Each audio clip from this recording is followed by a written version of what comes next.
the beginning of the year, we had burglaries were at 88% increase. Okay, now we're seeing a negative of, I believe it was minus 20.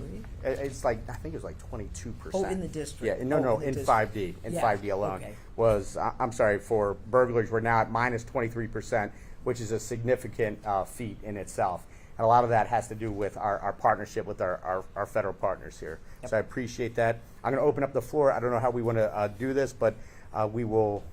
Well, first, does anybody have any questions for myself? Well, first, let me just say a few words about the esteemed new U.S. Attorney Judge Jeanine Pirro.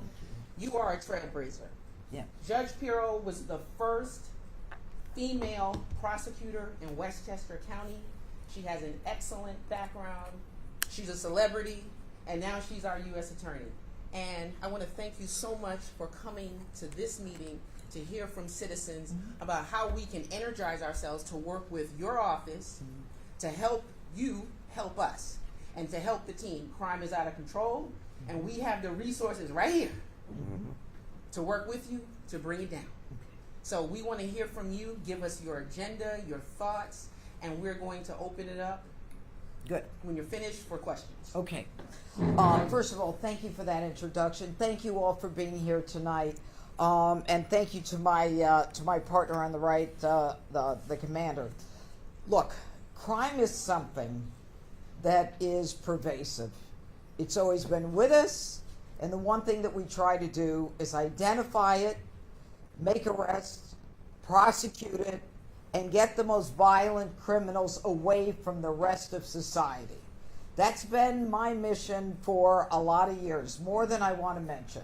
I was a prosecutor, a judge, and a DA for 32 years. I ran for office. I had to run for office to be a judge. I was the first woman county judge. I had to run for office to be the district attorney. I ran and won 3 times. I started the first domestic violence unit in the nation when I was a very young prosecutor. When people thought that if you beat your wife, it was no big deal, it wasn't really a crime, that she'd go to her mother's and, he'd just go to bed early and it would be fine. This is my calling.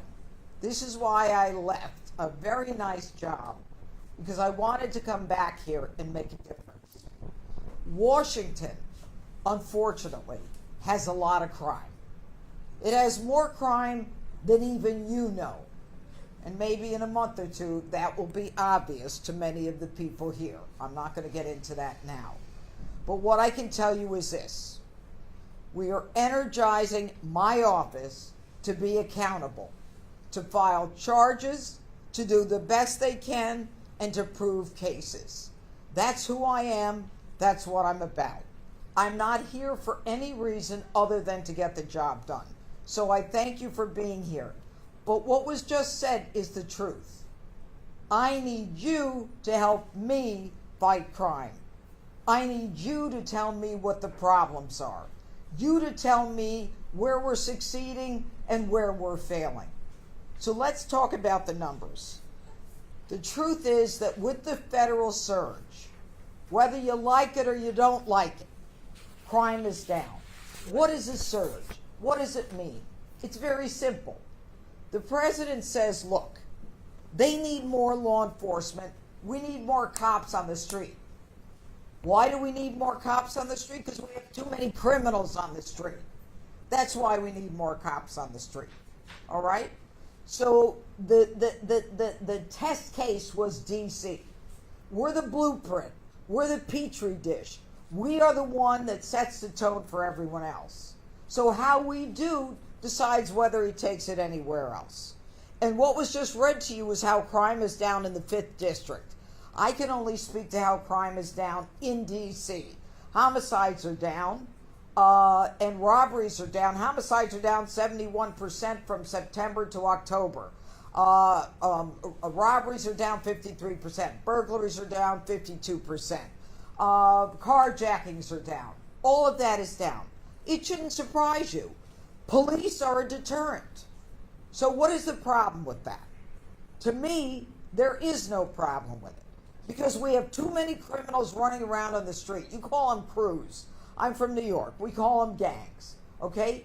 You've got crews that are far too violent and get away with too much crime. Why?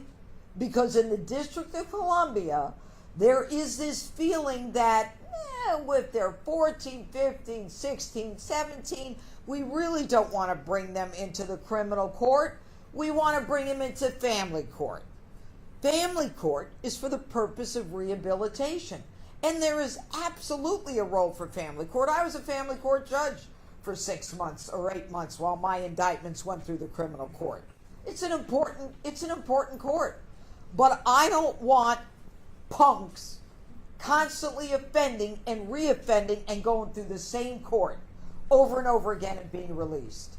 Because when we give them second chances, the truth is we're giving them second victims. When we give them a third chance, we give them a third victim, and a fourth chance is a fourth victim. And every time I get a homicide when someone is 18 years old and old enough to be charged, guess what? Their juvenile record are as long as my arm, and everything predicts what they were going to do. Everything from assault with a deadly weapon to, carjacking to any one of a number of other crimes, attempted robbery, burglary. It tells you the story of what's coming. But because they've been protected and coddled, they're emboldened. And they feel that they can keep doing it. And you suffer as a result of that.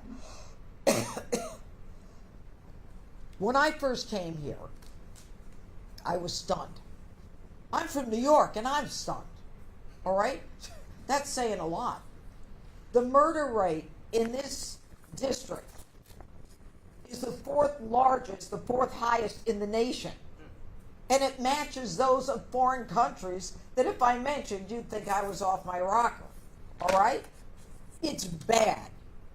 And the reason it's bad is because young criminals have learned that they can keep going, reoffend, and ultimately kill. Now, I said to my staff, I said, you know what? I'd like to find out the number of teenagers that have been killed in the district. I said for this year and last year. 24, 25. Okay, in 24, I think it was 26 victims. In 25, I think we're about 19 victims, if not 20. All right? So that's like 45. Every one of those victims shot with a gun of these 45 is African American. Every one of them. Not a one is anything other than African American. This is a very sad story, and no one is talking about it. And what is the closure rate? Closure rate means they arrested someone. The closure rate is 29%. That means that 70% of those people who murdered these precious teens, and I don't care how bad they were, or they might have been, they could have been saints for all I know. I don't care. The truth is, they had their lives taken from them by 70% of these dirtbags still on the street, still with the gun. And that's my mission. My mission is to work to end this. Can I stop people from killing? No. But what I can do is I can fight to lower the age of responsibility. Get some of these young people into the criminal justice system. And we need Congress to pass a law. And I think the president is more than willing to support it. I'm tired of young people getting away with this. You've got the DC Council. Forgive me for a second. Or don't forgive me. They have something called YRA. IRA, Second Chance. What is IRA?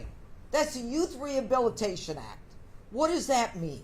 Somebody came up with an idea that, you know what, they're under 25, then what? Let's not give them the mandatory minimum. Okay, so they're adults, but still under 25. So we have a 19-year-old who's got an illegal gun. He goes on a public bus with an illegal gun. There are people on the public bus. There's a family on the public bus. The kid with the illegal gun, I wish I knew his name, not that he would care. He goes up to another kid and he shoots him in the chest. Now think about it. Why are you shooting him in the chest? Because he wants to kill him. But for the grace of God, the other kid lived. So my office takes the case to court. We try it. We get a conviction. We go to sentence. The judge says, under the Youthful Rehabilitation Act, 19-year-old, I'm giving you probation for 2 years. Be better. What? And you wonder why crime is so high? What? I would have put him in jail when I was a judge just for the illegal gun.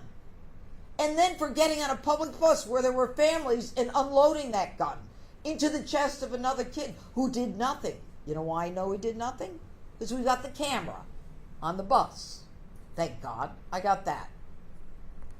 So right now, in the 5th District, we've got, I think there are, I tried to do this at like 4:30 today, crazy day. In 5D, between 24 and 25, we've got 10 teens who are victims of homicides. 2 of the cases are closed, and possibly 3. Again, 70% of the cases aren't solved. What we need to do is we need to come together. I need this information. We've got something, a tip line, an anonymous hotline. And if I had more time to think about it, I would have had it printed on a card, and I can still do it. Thank you. And you know what, Tim, I know you're here. Let's do it for every district, because I'm going into every district. God bless you. Okay? Tip line, anonymous. You don't even have to say who you are. 202-727-9099. I don't expect you to write it down, but you can call it, or you can text 50411. All right? Anonymous. Whether you do it or you don't, I don't know, but it's something.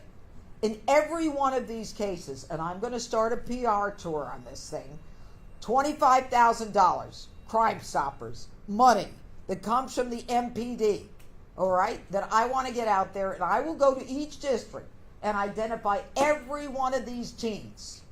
And then what I've got is I've got next of kin that I'm going to call, the mothers, and talk to them about the fact that we need help in solving their sons and daughters' cases. Now, so far, we've got an indictment on, there was a murder of a Daquan Dream Johnson on July 5th of 2025. First-degree murder with aggravating circumstances because of gender identity. Thanks to the MPD, we made an arrest in that case. And then we also got a multiple count indictment against another victim, Zoe Kelly is her name. The defendant is, what's his name here? Defendant has not yet been arrested. Well, we indicted. He'll be arrested. I'm not going to tell you his name because I don't want him to know.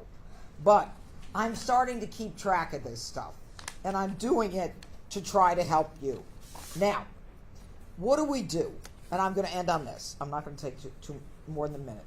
Every 2 weeks, members of my office go into the 5th District as part of the community outreach. We have a specialist, Denise Clark. Is Denise here? She's right over there with the glasses.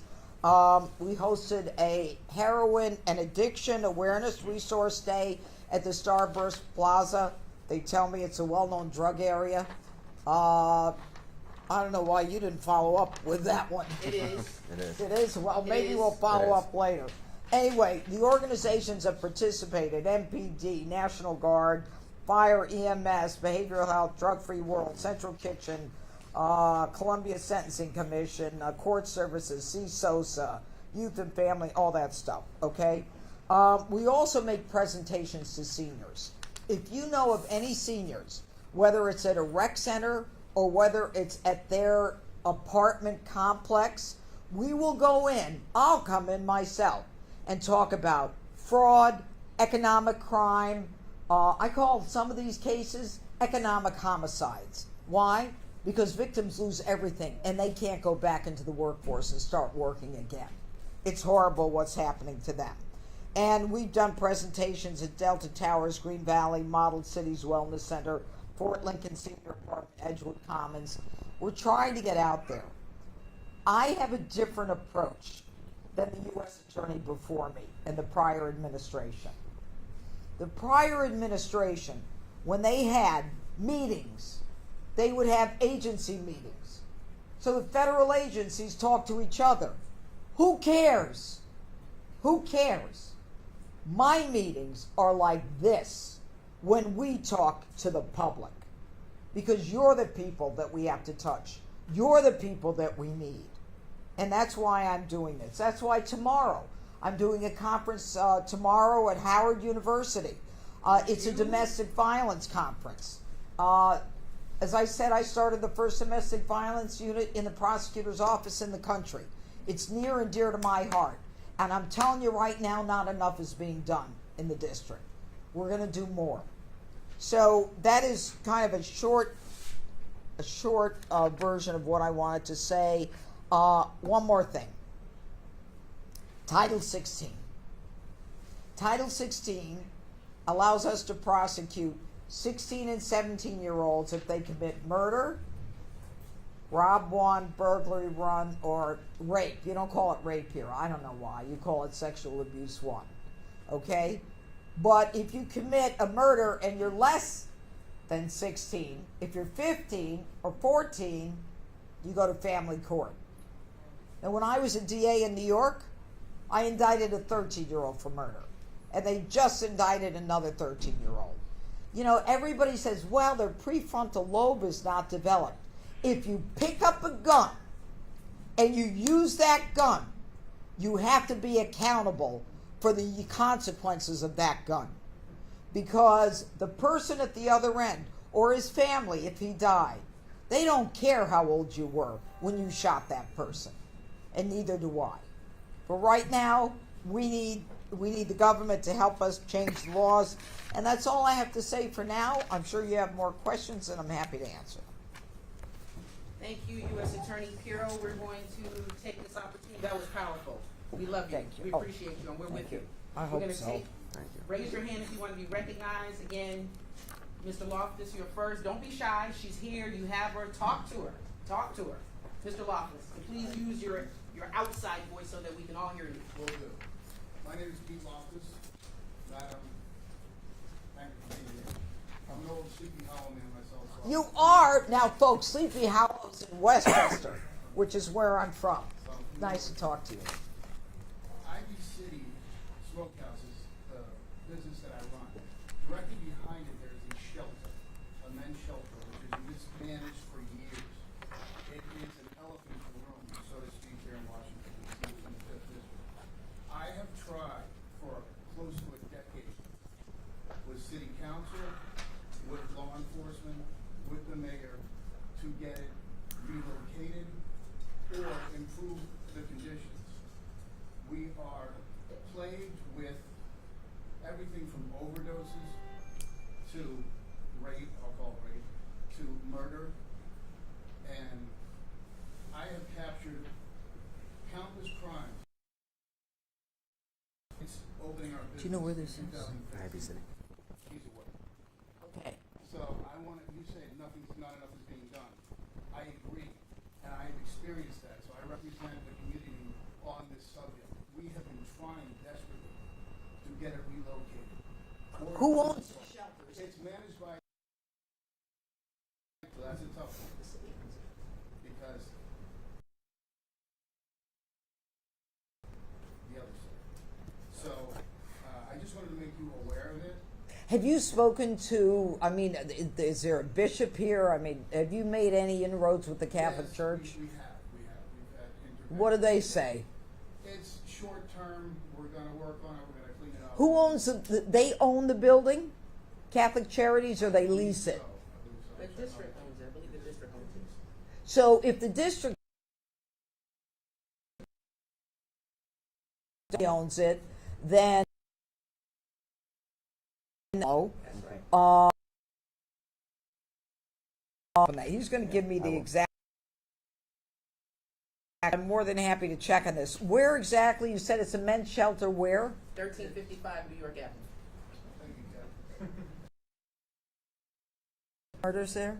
Yeah, a lot of us in the alley, usually. Okay. See what I can do. Hi. Thank you for coming. I'm Anthony Muhammad. I'm the chair of 7D CAC. I'm Would coming you- to see you soon. Yes. I got to get myself ready for that one. Would you support a no loitering law? That's a big problem. Loitering? People bring chairs, sit in front of stores all day long. Really? Lawn All chairs, over We, the grills. do not have a loitering Yeah. law in DC. What, the DC Council won't pass it? They pretend like because they're not a state, they can't have a no loitering law, which is not true. You don't believe that. It's not true. It's not true. No, we don't believe it. Why would they accept that? I like this. You know what? I'll tell you who's going to like it. The big guy. Of course. If you're going to make DC safe and beautiful, Right. Again. And it's dirty. tell me your name again. Anthony Muhammad. Anthony Commissioner Muhammad. Anthony Muhammad, thank you for your question. Commissioner. Yeah. I want to do that, Tim. Send it to Elena. In the back, and then you, sir. Yes. Thank you. Thanks for coming, Judge Jeanine, former New Yorker, voted for you in 2006 You against did. Cuomo. Yeah. Well, he's back. Now you Yeah, want him no, to that was win. not such a bad guy. Now you want him to Yeah, win. yeah, no, it's funny how that 2009, and as you noticed, and as the commissioner noticed, the big issue here, of course, is the council and their inaction. The case you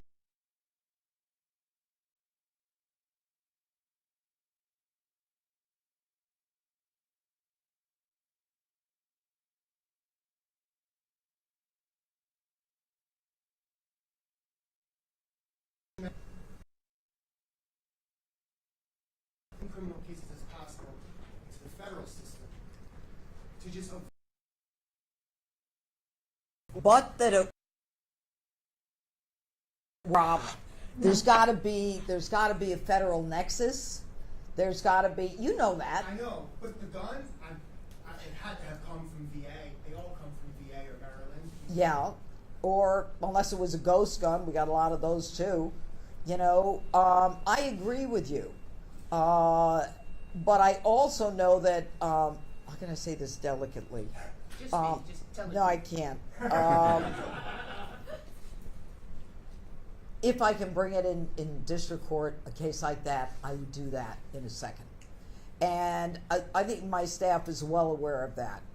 I think there are many cases that need to be brought in district court, but very often the evidence may be easier to admit in superior versus federal. And the sentencing, and I'm not talking about a murder necessarily, sentencing can be higher in superior than in federal. So there's a lot of things that we look at. But I agree with you, because that YRA is driving me crazy. And the Incarceration Reduction Act, I mean, you commit 3 murders, and if you're under 25, you serve 15 years instead of life or, 75 to life on 3 murders. You get out in 15. That's it. No questions asked. That's it. They let you out. It's different here. I'm telling you it's different.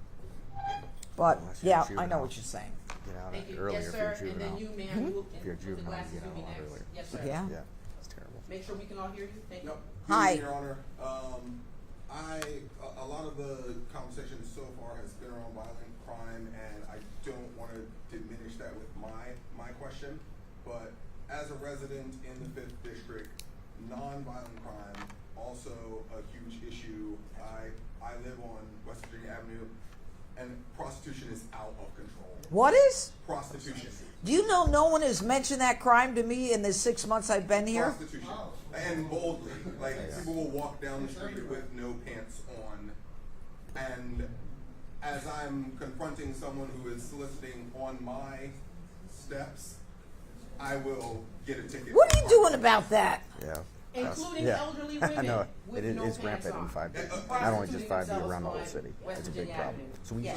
used to have a I- prostitution I just detail. would like to bring it to everyone's attention. I have a couple. What's the card you get when you get a case? A citation?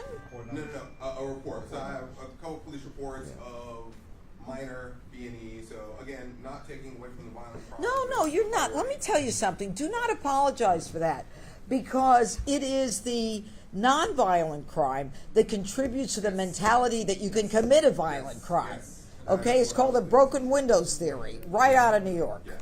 Yeah. So Yeah. that is, I've lived in the fifth district for quite a while. It's been a thing. Let me ask you: if they arrest someone, do the judges just cut them loose? They do, and that's half the problem. So we do have prostitution details that we set up. We still set up stings and things like that, but it's not as common anymore that we do that. And that Because they I'm just let 'em thinking, out. if it's so prevalent and so pervasive, Yes. why aren't they doing anything? There's got to be a reason, and so I go right to the judges. And perhaps maybe that's the strip of the 5th District, West Virginia Avenue, all the way down through K Street. But I've driven it, and I see nods in the audience. Instead of that, I've driven it like we get like multiple nuisance, hours but of it the doesn't day, stop and the it problem. is an issue, and it is that type of non-violent crime, I guess, quote unquote. Well, it's victimless terrible crime. for It is. for little girls who live there, and for families. I mean, it's a terrible look. And even going after the Johns, do we know who they are? Yeah, well, most of them just customers in the area, you know. They're what? They're just, and a lot of the blocks that we have, it's rampant. So we'll go out there, we'll lock up like 12, 24 people in a night, and then they move blocks. We'll do like the barring notices and things like that, and it's not that effective. And then it's just continuous. It's a continuous process and a problem. It's not just in 5D, it's all over. 1D has it, 5D, 6, 7. It's Anyway. a huge. I like this. I like this. 24 hours a It's day. an easy. Broad And if I daylight, may interject, And- we've had Judge Milton Lee, who Oh, is the chief we'll- Oh, I know of the Lee. Superior Court. We've had him here, so it sounds like we need to have him come back. Yes. Because we need to make sure that the voice of the community is very clear that we need these issues addressed. So thank you, and thank you for your question. It's not a violent It's a crime. good question. Keep coming out. Sorry, I guess it's a New York reunion. So two questions. The first is on your comments about lowering the age. I don't know about anybody else. When I was 14, I don't know where I would have thought to get a gun. So I'm just wondering, what's the plan for some sort of preventative measure before you have a 15, 16-year-old kid get on a bus with a gun? I don't know if that's something that law enforcement responds to, or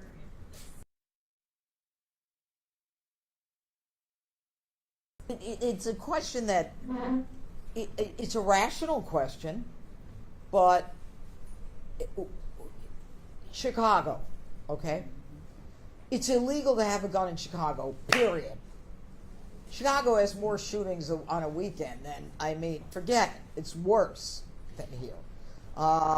The acumen or their ability to shoot is better in D.C. if you compare some of the statistics. It's more likely to be a homicide here. But the guns are illegal. So how do you get them here? I mean, you do sting operations. We try to buy, that's what the surge was about, is getting guns off the street. We've gotten, since August 7th, 498 guns off the street, and I'm sure it's 500 tonight, as I'm talking to you now. So we're pulling these guns off the street, but they're still getting guns. Everyone has a gun.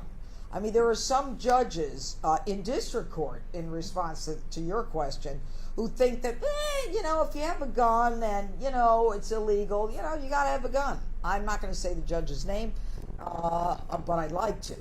I can't even get a decent decision from this judge as it relates to suppression of evidence. He's all for the suppression so that I can't use these guns. But there's no clear answer. I mean, it's not like they're going to stores and buying them. There's an illegal pipeline that's coming in. We're working with the U.S. Attorney in Virginia, in Maryland, with our local partners from other states in trying to find out where they're coming from. But these kids are getting guns. They're getting guns. They're getting guns. I don't know how we stop them other than trying to taking them away when they have them. I don't know if you have it. I used to buy guns. I used to have a gun buyback. I used to buy back a gun. They take the money, buy a bigger gun. You know, it's you know, well, I used to get them sneakers, you know, whatever the big sneaker was, you know, and then they go get another gun. You know, it's a mentality. And by the way, the kid who had the gun was 19 on the bus, okay? And these 14-year-olds, any one of them will end up committing a murder. When they're 14, they have a gun. They got assault with a deadly weapon. I can't prosecute them until they're assault with a deadly weapon until they're 18. The second part of my question, and maybe this is better for the commander. Good. So, you mentioned Starbucks Plaza in your comments earlier. I mean, the drug users aren't so much of a problem as the sellers, quite frankly. And That's right. I see that happening blatantly and openly. Ironically, there was one night, I think,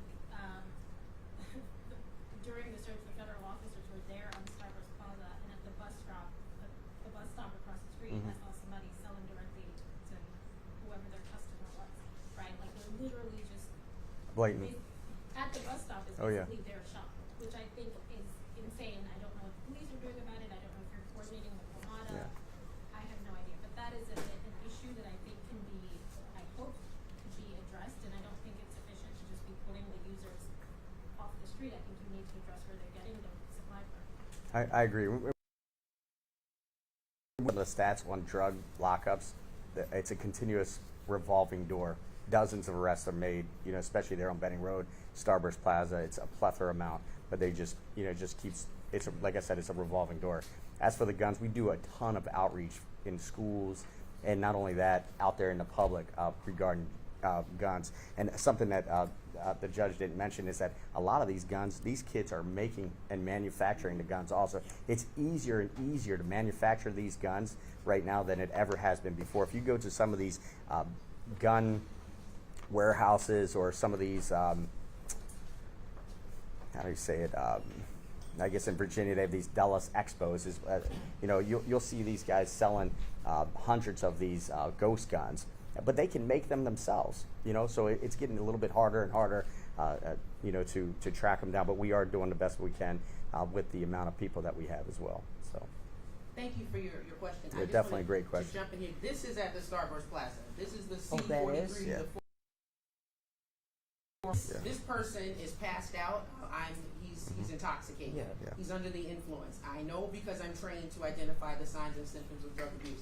It's actually unlawful to be intoxicated or passed out in public. We know that these are not high priority crimes, Judge Pirro, U.S. Attorney. Would you designate your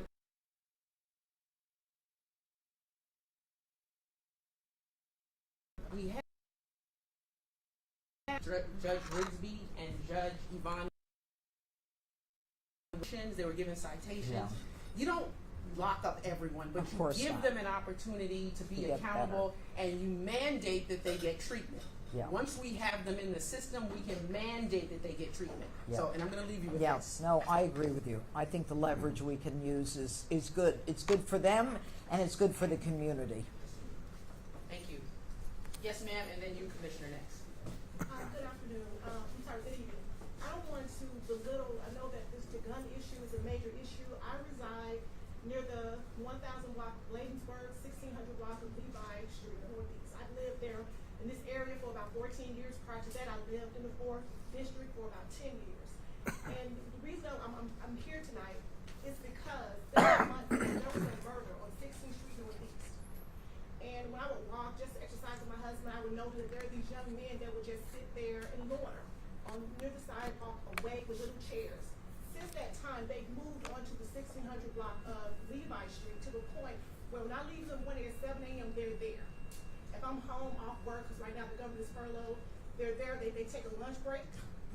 They go back to do their drug selling, they come back, they're there all day, they leave again at 5 p.m. to eat dinner. They come back, they're there till 11 p.m. at night.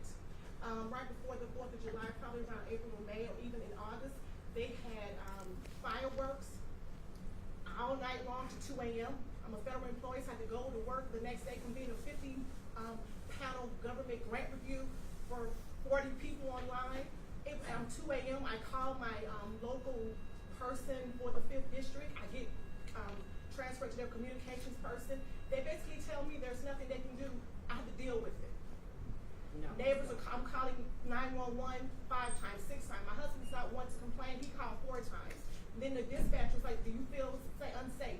I feel fine. Do you want to leave a name? No, I don't want retaliation. Yeah. Then I'm happy that the surge came because they came on my street 3 to 4 times. But when they came, I don't know if they're not trained to understand how this works in terms of what people do to sell drugs.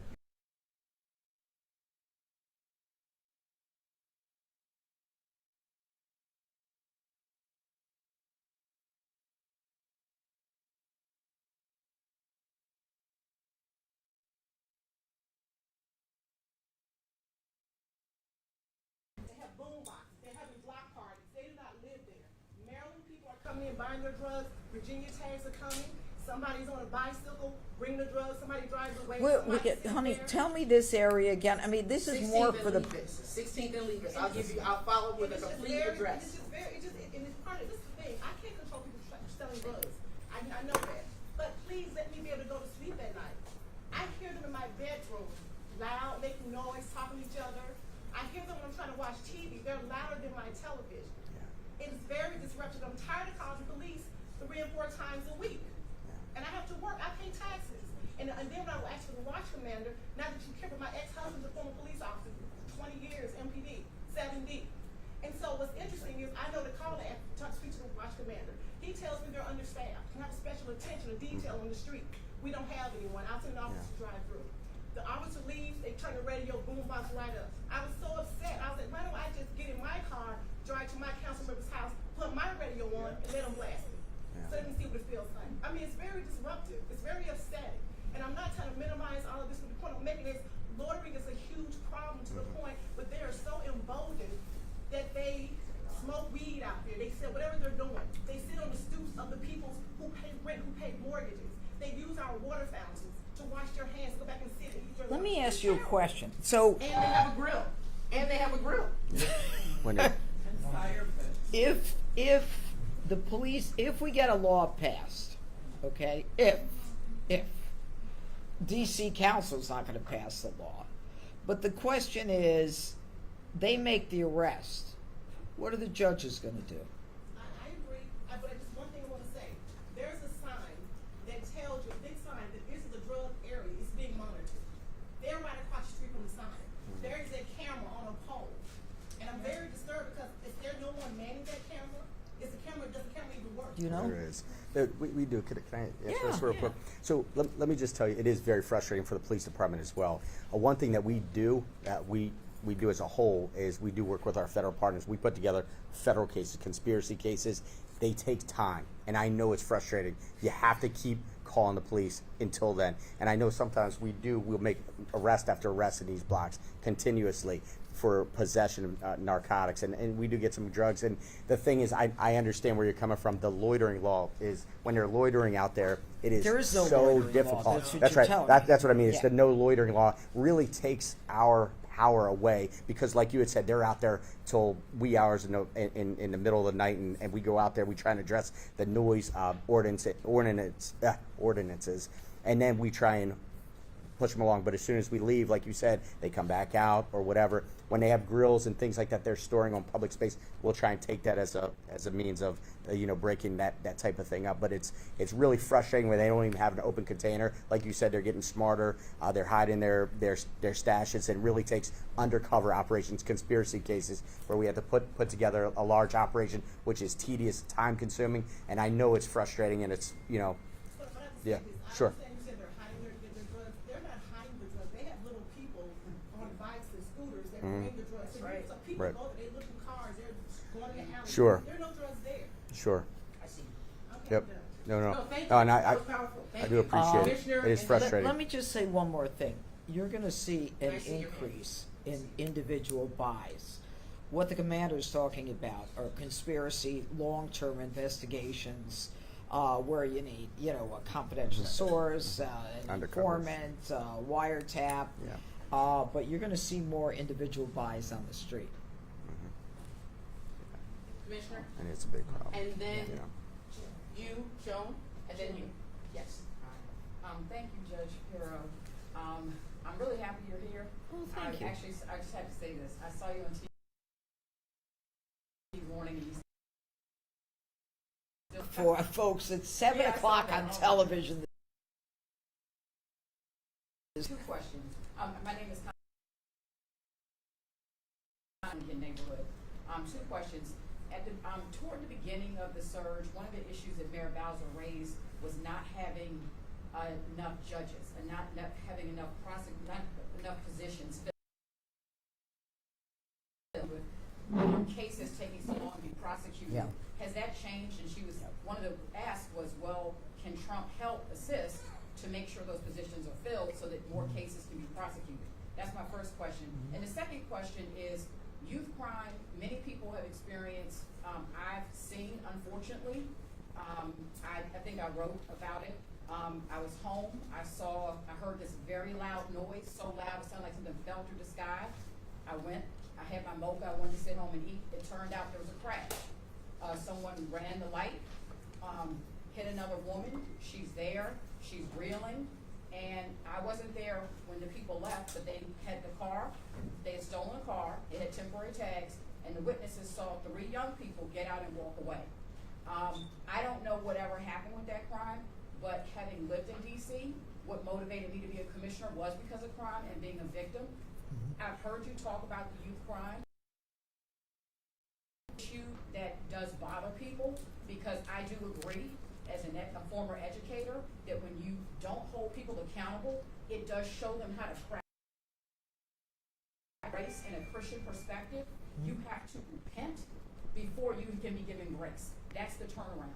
I've heard you talk about this, and you say that they're brought into family court, not criminal court. That's very confusing, and hearing you say that's different from New York, I didn't realize that as a DC resident. What can be done?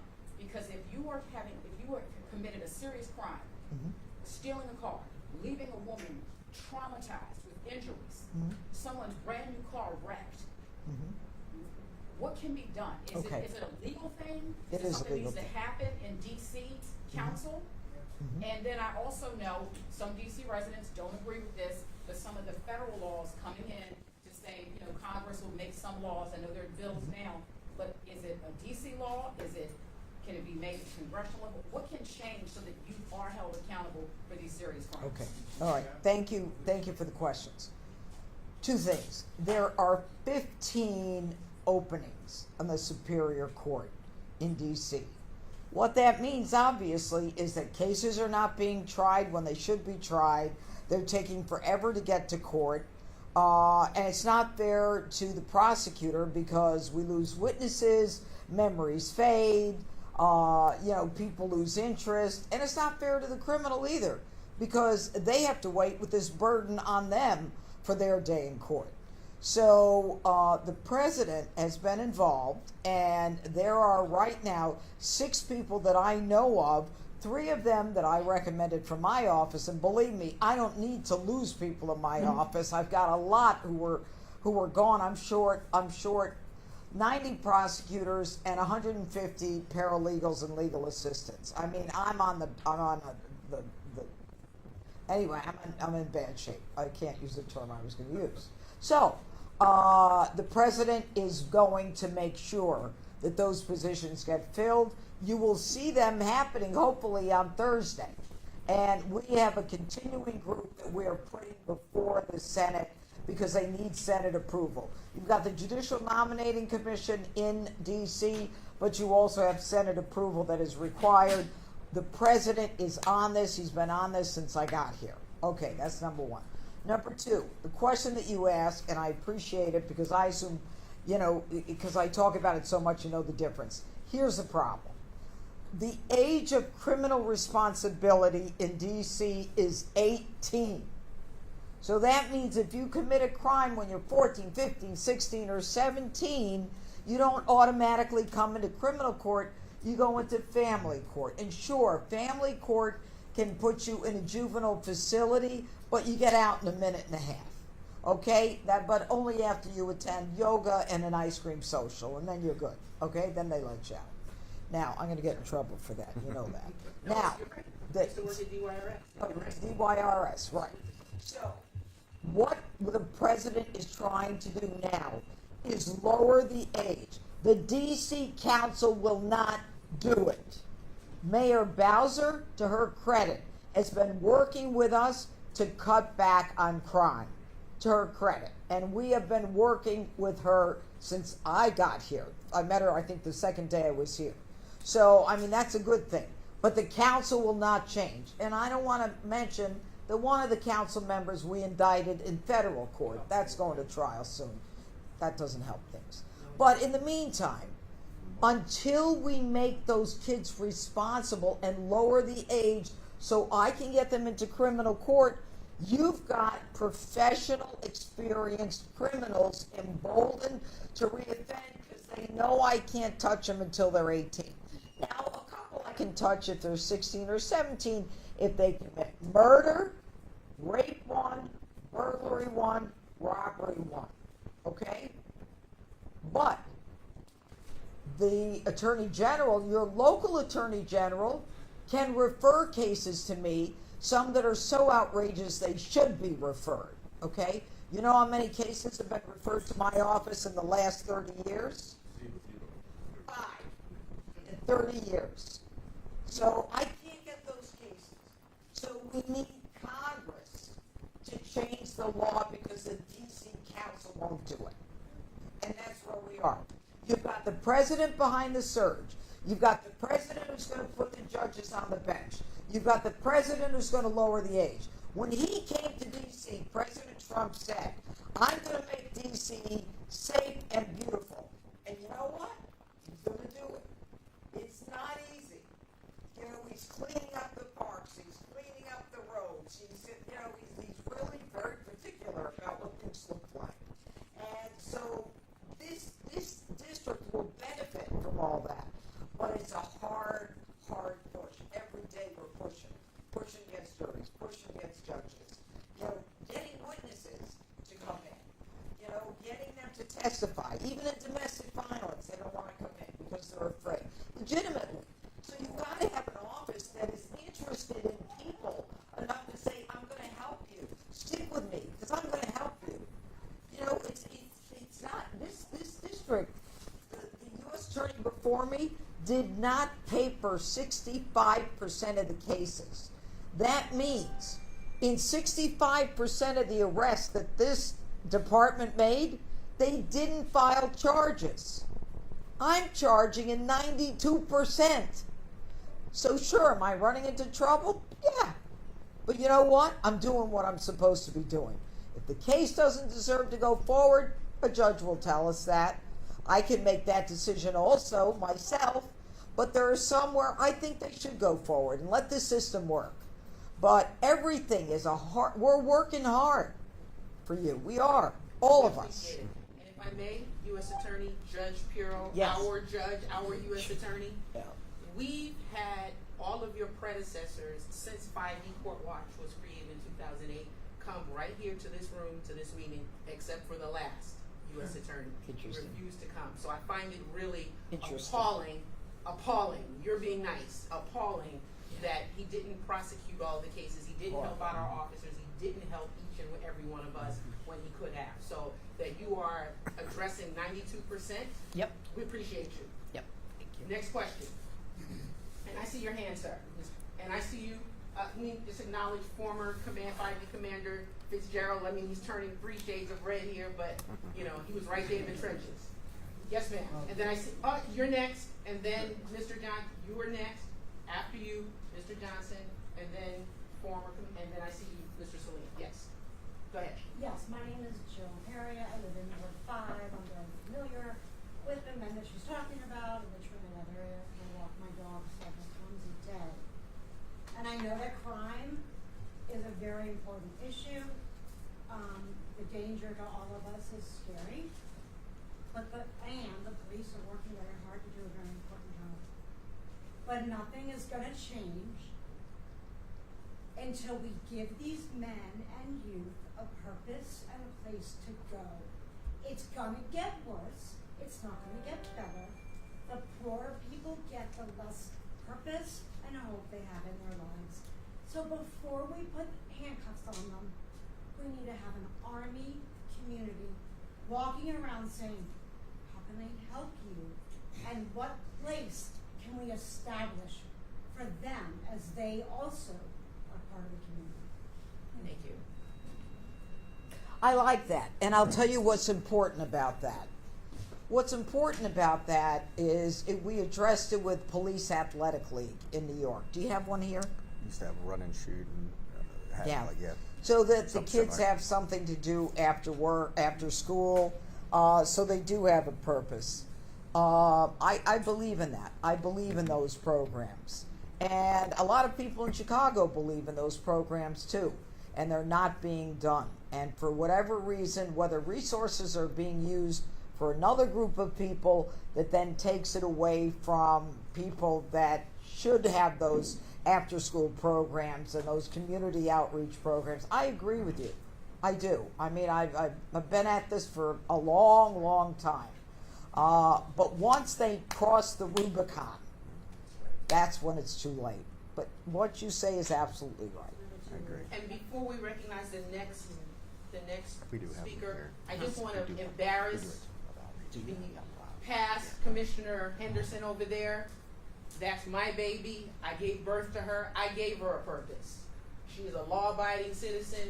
She's a homeowner. She's college educated. She's a good citizen, and she does the right thing. And she, for her 18th birthday, you know what her gift was? What?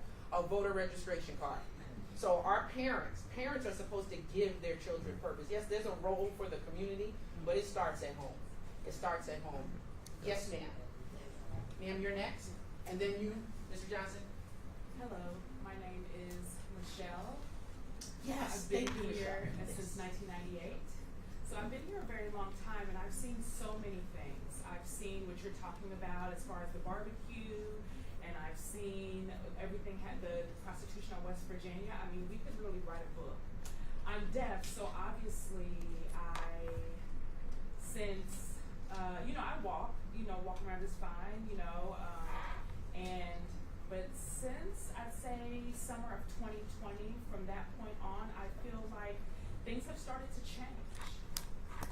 It feels like the police, there's not enough resources, there's not enough police, and I see that you all are working hard to try to protect the community. However, you all need more help, right? And also, the judges, the court system, they're becoming too soft based on identity politics. It's not right. It's not right, and it's not fair to us who live and try to live safe, healthy lives in this district. Really, we need to try to discuss how to work together. However, but the problem is them. That system needs to be fixed. What about that? The court system itself, because they keep letting off young people, and as you said, they'll let them off, and they know they'll get away with it. I work at Gallaudet University, and I can't, if things happen to my, if I become flexible with them, it gets worse. So you have to be firm with them. The court has to be firm. The consequences, I don't care how old they are, they're hurting people. Yeah. And I've never been more scared than I've been since summer of 2020. Like, it's not the community that I recognize. And I've been here since 1998. And I see a difference between the 90s and the 2010s. And it was an okay area, but now it's totally different. People they're targeting people for no reason. Mm-hmm. Something needs to be fixed, and that's just my 2 cents. Thank you. You want to say anything? No, I mean, I think the elephant in the room right now is the actual personnel that we've had over the diminished amount since 2020. The amount of people that we've had, as far as the police department goes, has been drastically reduced. If we get 20 people in an academy class, we've already lost 30 that month. So we're in the negative. Every single month that's happening. I think the last month we had our first positive month, from what I've understood. Yeah, but it's still sometimes it used to be, I guess in 2008, 2009 you'd see like 30, 40 people in an academy class. Now we're just putting together 10, 12, piecing people together. So it's been rough. It has been rough over the last 5 years. So one thing with the surge has provided us with additional resources, additional persons that actually are riding with us and taking regular radio runs or stopping criminals, stopping people on Levi. These areas that need it, that we need to go ahead and hit. Like I said, I talked about the conspiracy cases. These are long-term investigations that we don't have the personnel to do in all these neighborhoods. I've got 4 or 5 of them ready to go, but we don't have the resources to do it or the time commitment to do it. So what we do is we try and hit what we can in each neighborhood and go from neighborhood to neighborhood as best as we possibly can and arrest as many people as we can, but we cannot arrest ourselves out of this issue. I think we talked about some of the community outreach. We do a ton of outreach continuously, day in and day out. I work my community outreach all day long. Sergeant Leak in the back there, he is a one-man crew. Every single day, he's got follow-ups that he does. If there's a shooting, if there's any kind of robbery, he is usually behind the scenes the very next day without even telling. He's in these communities handing out flyers, prevention flyers. Over the summer, we had a ton of kids that were taking AirPod Maxes off of people's heads and just running down the street. That was a big thing for a while. We made a lot of arrests off of them, but they just they dissipated after we made the arrest. However, now they're back out. We just saw a couple over the last couple weeks here. So we are getting out there. We are trying to do the best we can, and it's not uncommon to hold over entire shifts just because of the personnel problem that we have. And it's a continuous thing. Our guys are getting burnt out, and that's where problems lay. So anyway, I don't want to over talk. I could go on and on about that issue, but I appreciate you bringing that up. So thank you. I just want to add to what the commander's saying. Number 1, George Floyd. Number 2, the pandemic. Okay? Everything changed after that. It was defund the police, demoralize the police. We didn't have the resources. They didn't have the support. The 3 dumbest words that anyone has ever said was defund the police. Because in the end, all of us suffer as a result of that. Are there problems? Absolutely. Do we prosecute those problems? Absolutely. But at the same time, if you think that defunding, demoralizing, assaulting police, letting people get away with it, in New York City, I saw things happen to police that was unbelievable.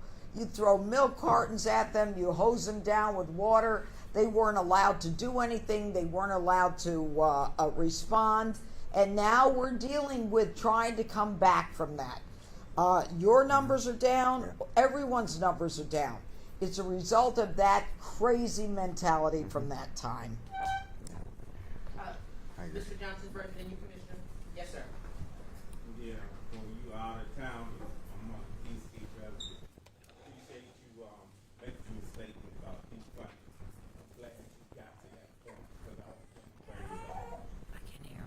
Can you speak up? Can you speak up a little bit? When you saying about defunding the police, there's a lot of issues that the police need to be courageous on and make arrests. But they're not doing their jobs when they have to. Because you could be 4 or 5 deep in the car, 6 deep, and like these residents are saying, you got drug dealers, you got juvenile delinquents driving by abandoned cars, selling marijuana, and prostitution is rampant 24 hours a day. Know that. And these police, they do the best they can, but they still have to make an arrest as a group. But when you come to say you got people loitering in front of your door, and then you got one of your the out of towners, as I call them, walking their dogs after they get through grilling on the grill with the pit bulls or whatever, chihuahuas or whatever, and they shit all in front of your house.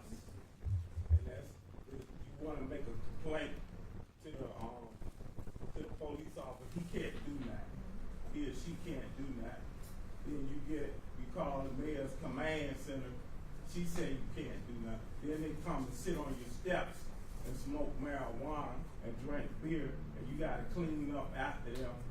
But that's been going on for centuries in DC. Cause I've been around. It's been going on around here for centuries. But the police have to do something about this marijuana. Cause I think I fought the mayor for this marijuana issue because a lot of unlawful behavior springs out from the marijuana. And the police hands are tied. As long as you got groups that's organized with selling and peddling marijuana in front of working people, every day they get out the doors and they speak to a guy over there. He's trying to include him, or they're trying to include themselves like their neighbors, and they're not even from your neighborhood, but they there at 8 o'clock, like they work shifts in your neighborhood, and you go on and work. They're there at 8 o'clock in the morning to 8 at night, sunset. Then they roll out. Nobody says nothing. No police. Why are they there? Because the law states they can be there. No, but They what know are the they law. there? Out of it. Most of them grew up in those neighborhoods. They were the same thing in Chicago. It's the same thing in Miami. It's the same thing in Atlanta. It's nothing different, but you gotta get your president, that our commander in chief, he gotta stop with this Democrat and Republican bullshit. We need results. If you wanna start here in the district, which is a good place for him to start, but we need results because we don't want none of these federal or these local police officers getting shot and getting killed out here on the street behind this foolishness. Well, I think. We need results. I think that We don't need a whole lot of talk. We need results. And I think Because that we need based these on the officers statistics, to do their job we do have results. And save people out. Yeah. We don't need about George Floyd and defund the police. We need results. Here's the thing, You got too you're many getting people out results. here with house monitors that came from the monument grounds when they raided the Capitol, and a lot of those police officers, that were good police officers, they quit because they couldn't take it. Yep. They quit. A lot of these guys, I understand how it is. They get fed up with what's going on. They say we can't do it. Our hands, yeah, we made the arrest, but we can't do nothing about it because the court is, or you, whatever you guys decide, you judges or whoever, Congress or whatever, they're gonna run right back out here, get in a halfway house and lay up in the halfway and claim they district resident, then they run back to Maryland, Virginia, Philadelphia, Carolina, wherever they wanna go, and they do the same thing all over. We got it. Results. We got it. Yeah. You don't need Democrat. You need results. Let You it go. tell him that. We got it, Mr. Johnson. Can you please tell him that? I would appreciate that. Thank you. We're good. Commissioner. Good evening. Thank you for coming out. Is that her mother? Yeah. I am. Don't ask me how old I am. I'm not gonna tell you. But I was of age. Thank you. One of the things I've noticed over the years, right? I support our law enforcement because it's a very tough and enduring job. Every time you put that uniform on, it's game on. You don't know what you're going to encounter. Game on. But one of the things I've noticed about community involvement, we talk about arrest, but I've never really heard deep discussions about recidivism and why it continues to occur. And a lot of individuals, I understand, if you happen to victimize someone, or if you yourself have been victimized, of course, you're not thinking about the person who just attacked you because it deeply touches you. But once that individual undergoes the court system, prosecution, and so forth, now it's time for lockup, imprisonment. To my knowledge, when you're going to jail, it's supposed to serve as a reprimand. It's supposed to be a life-changing moment. But what happens when you go into jail? You get gang raped. You get all types of negative things happen to you. So a place that you go to that, of course,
same person who was locked up who broke in your home, they may have sexually assaulted you, they may have pistol whipped you.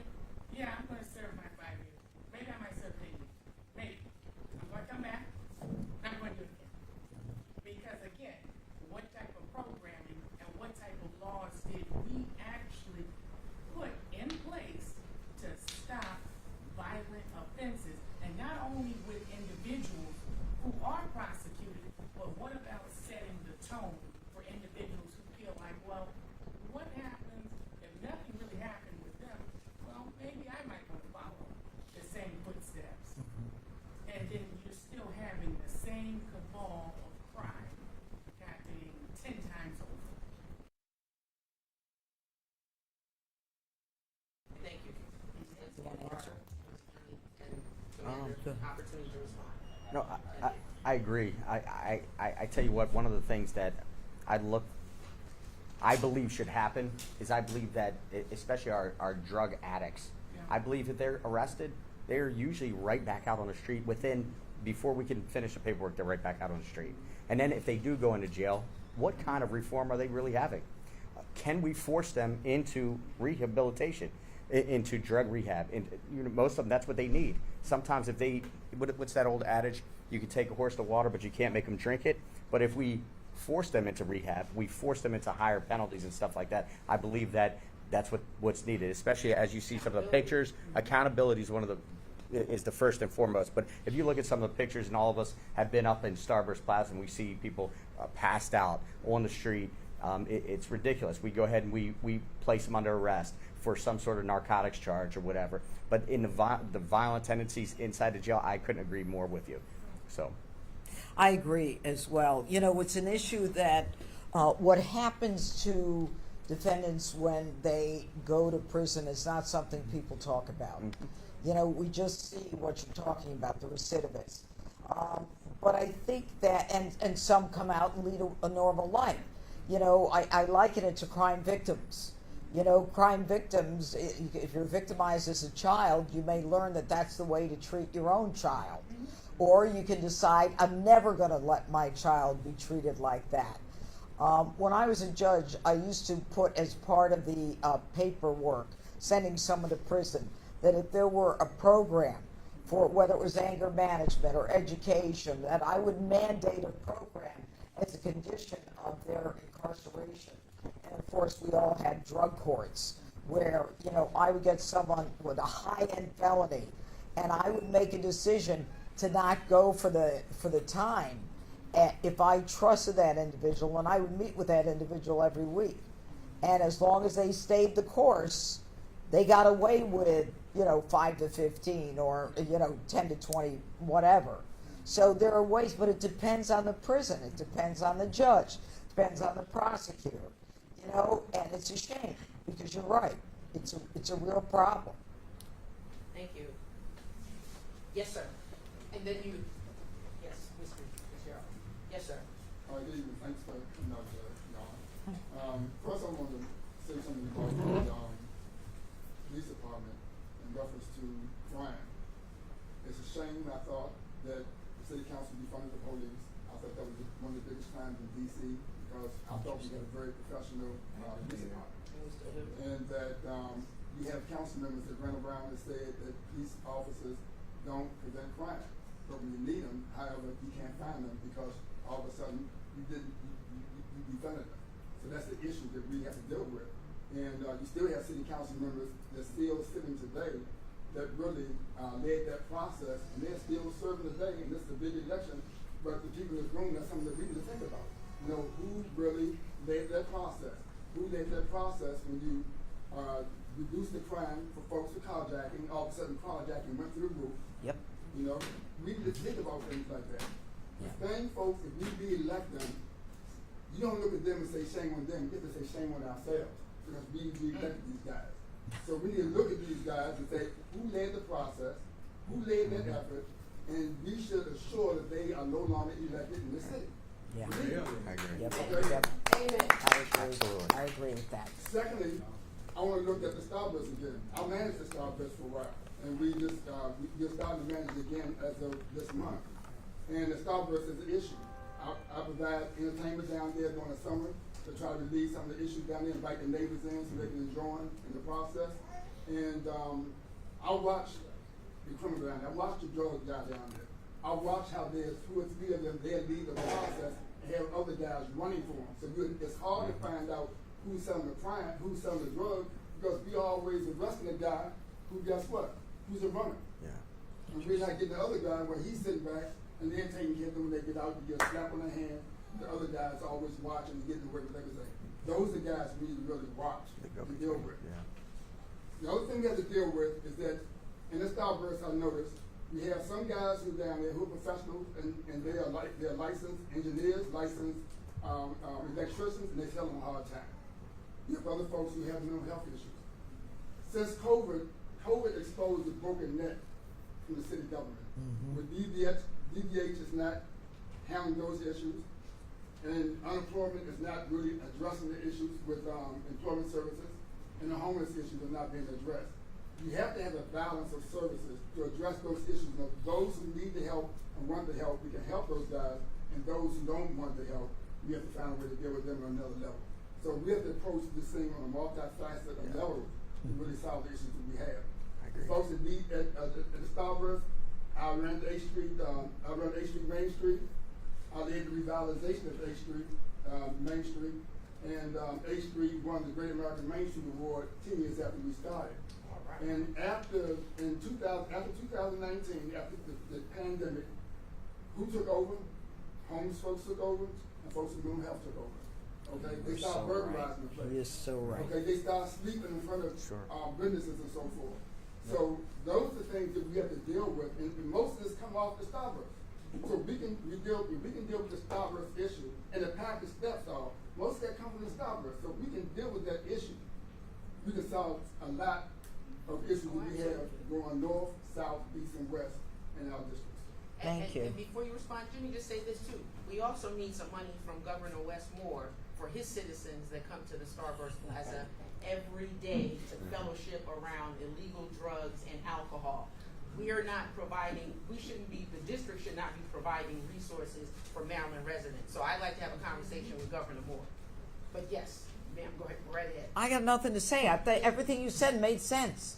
I mean, I applaud you. You're absolutely right. And I love this. You want to tell Governor Moore he's got to pay for his problems. I love keep it. them at home. Yeah. But she's a pisser, this one. Yes, sir.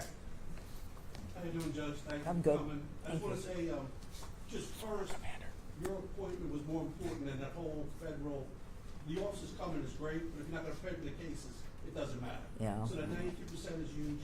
And I also understand with the officers, you're not dropping them down to misdemeanors right away. It's AEW night, you're paying for the AEW night. We're That's trying. like sexual assault, I'm trying. AEW. Now, what I want to ask you, Commander Rooney mentioned about out-the-box solutions. When I was here and had Commander Rooney's job for several years, Ms. Henderson taught me this trick. We went to Corporation Council, and we took some landlords into court, as well as a couple other businesses that were allowing illegal activity to go on. So, for instance, Benning Courts, Pentacles, Daisy Bates, and all my Horning brothers, as well as 900 Mount Olive Road. No, 900. They would not upkeep the security gates on the buildings. They didn't have any cameras up. The doors were broken. The buildings themselves were shooting back and forth at each other. It was a damn war. And we had to get them into court reluctantly, and this was with the court counsel, and they made some changes, and they calmed it down for a while. And as everything else, things go away, and now they're kicking it back over, and as Sean will tell you, they're shooting at it like crazy. They are. We did the same thing with the Exxon at North Capitol and Florida Avenue. The owner of the property actually kicked the tenant out, the Exxon company. He threw him out, closed the property down, and sold it 12 months later, because we have the drug sales on my property and the stabbings. My question is, court counsel did this. They don't have the teeth or the fear that you as attorney would put us to it. Is this something you as attorney would consider? Absolutely. In fact. And then we've done at Catholic Charities. We tried to go after Catholic Charities, and I'm Catholic, I felt bad, but we tried with the shelter, and no one wanted to touch that. No one will take. Hey, I'm Catholic. I'm going to touch it. Yeah, me too. I've got a lot of guilt. Yeah, but I'm going to touch it. We're working with HUD, but you're talking about individual landlords. You're not talking about public. They subsidized with Section 8, but the Holy Brothers owns all the properties. Okay, so you got to tell me, because I'm not as familiar. Pinnacle is federally subsidized Pinnacle? housing, and it's a freak show for our officers and our citizens. If I don't have in our at least community. 2 to 4 officers, Yeah. they're shooting. No, I love it. I love it because the idea, look, for people living in public housing, whether it's privately owned, so I guess then it's not public housing, in an apartment building, you shouldn't have to suffer because some dirtbag is selling drugs and it's dangerous for you to walk out after dark, or you're worried about your kids, or you're worried about yourself. I love this. I did this when I was DA, when I was in Westchester. And, you know, what happened was the landlords started liking me because then their buildings were not as abused as they were before. So they started seeing the benefit of law and order. Oh, they got a lot of nice buildings like Connecticut Avenue, but the ones they have on. No, you gotta give me the names of the buildings. I don't pretend to know. Pinnacle. I'll give you something. Pinnacle, I got that. Benning, of course, AZ. Daisy Bates? AZEEZ. I'll email you these. You give it to. I'll email them to you. Those are the ones that we had that they neglected. I love it. I'm all ears. Oh, good. It's a line of projects, to use New York terms. There's a whole bunch of projects on Benning Road. Those are all the names of the individual buildings that we're talking about. They're all little names. Just like New York City Housing Authority, they name the projects. Same thing here, but they're privately owned. But it's all Section 8, and it's a big problem. It's right by the Starburst that everyone else has been talking about tonight, Judge. And 1355 New York Avenue. Yes, ma'am. Men's shelter. That's the homeless shelter, other side of it, yep. Yep. Yeah. All right. I got my notes. I got my job You ready. rock. You rock. We'll see. Other questions? We'll see. Commissioner. The mayor is one who started the defund the police code, so you can start with that. Who's that? For those, the Bowsman. Oh, yeah. Yeah, she did. And it's still in the paper, 2020, when she did. Also, another issue is IDs are not a law in DC. You do not have to have an ID on you when you are asked to show an ID, which is a big problem when they have to be identified by law enforcement. They don't have IDs. So they can sit all day long and no one will ever ask them for an ID. I know where you're going with that. Yes. Yep. Okay, no ID. Can't be removed. Right. Boy, they figured this all out, didn't they? Yeah. Any other questions? Comments? Yes, sir. I just have one last comment, Judge, just as everyone's been talking about, the problem here really is the council. And you're the closest to proximity of power that most of us will know. If you speak to the big guy, he's talked about it. Dissolve DC City Council. They're inept. They block. They cause all the problems here. It's all trickled down. This is a federal district. Just get rid of them, and then your job will be easier. Everything will be better. Yes. Get rid of them. Yes, sir. Just quick question, probably for the commander as well as you, Judge. I know that the surges here, as a reservist myself, I know that the National Guard is not thank trained you for your in service. municipal policing in general. And to the federal partners that are helping in DC, like, that's great, but is there any plan? I know the government shut down right now. I know you said your office is 240 people short. Yeah. Is there any plan for additional funding to MPD to help in municipal policing that you know of? I know we're funding other we're distributing funding as we can amongst other federal agencies as things go along, but what about MPD in general? Because a lot of these things that we've talked about, not necessarily arrests or things like that, but just presence can help with those things. I know that we have, I know there was, the big question was, well, they took $1 billion from our budget or whatever. I know that we have been given additional funds for even backdated funds from the federal government to assist us. So, I don't know. I'm if going that like helps. this. He got the money. Yeah, so we got some more money and things like that. Of course, overtime was the biggest thing that we were putting out. Like I said, we're holding over officers left and right, but we are getting additional funding, so that helps. If I may, we are coming to the close of our meeting, and I believe in facilitating a meeting that's on time. I appreciate you. I want to ask your indulgence. I would ask that we all take a group photo to make sure that we symbolize that we are working with the Office of the U.S. Attorney. Okay. We appreciate you so much. Thank you. Rock. Oh, thank you for coming. It's my pleasure. I'll be back. We want you to come back. I will. We certainly support you in the work, the hard work that you're doing, the heavy lifting you're doing for us. But we want to document this. If I can get everybody to come on up front. We're taking a picture. We're taking a picture. I'll move the table. Okay, you want my number? Yeah, let me get some here. And your What I email have to account. do is you gotta give me some addresses. Absolutely. Whatever you need.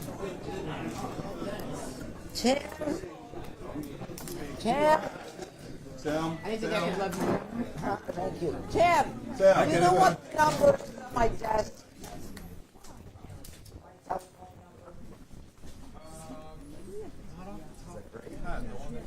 You want it at my I'll desk? give you my card. I know. Oh. Can I get your little copy right now?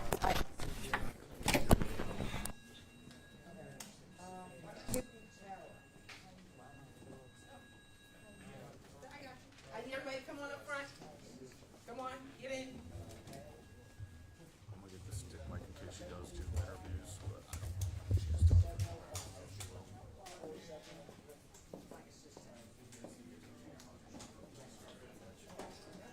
Okay, they got to take it.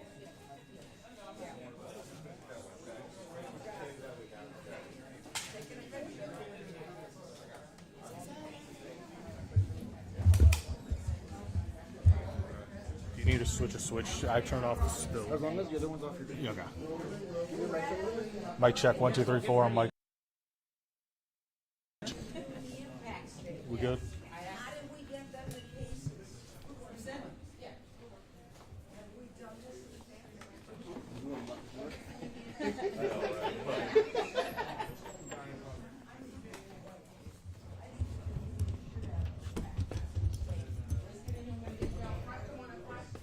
Everybody around, come on, Captain Monahan, Captain Augustine, do not stand in the back. Get up here. Get everybody up here. I need you to tighten it up. Tighten it up, everybody tighten it up. Come on, Commissioner, get in, get in. Tighten it. Tighten. Tighten. I hit it. That's it. Get in. Commissioner, get in. All right, Judge. Oh, here we go. I need everybody to tighten it up. Come on. I need you to get in. Sergeant, Commissioners, get in. I need you to get in. I need you to tighten it up. On the end, tighten, tighten. We're going to act like neighbors. Stand up. Okay, okay. Check.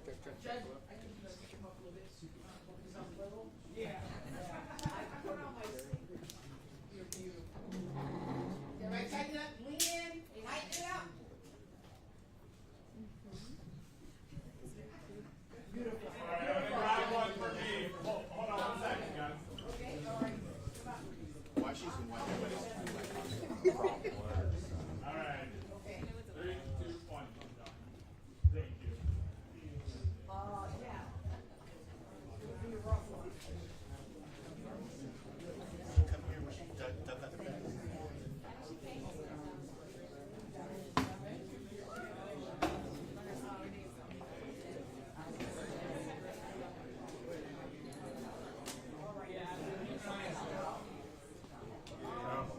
She wasn't available. What'd you say? Last week she didn't do a gaggle.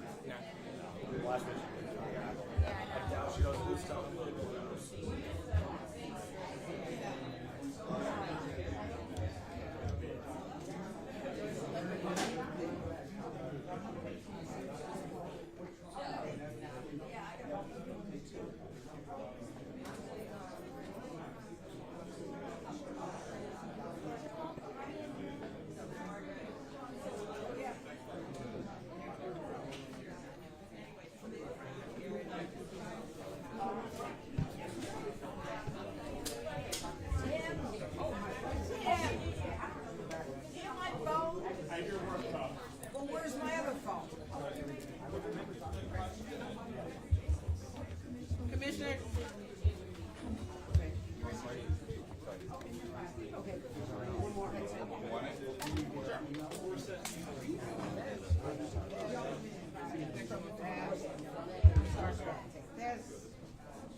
I love you. You're honest, you spoke up. And we can't thank you enough. Oh, no, don't thank me. I have to do something. I'm coming to this place. The food is excellent.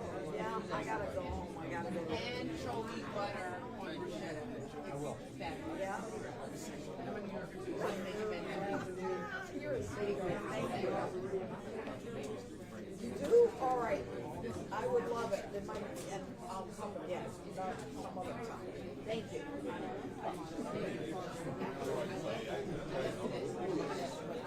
Nice to Okay. Where is he? Oh, there you are, Jane. Oh, yeah? So. Here we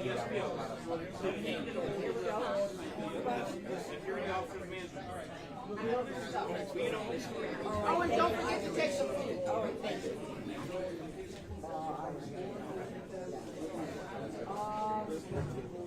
Yeah.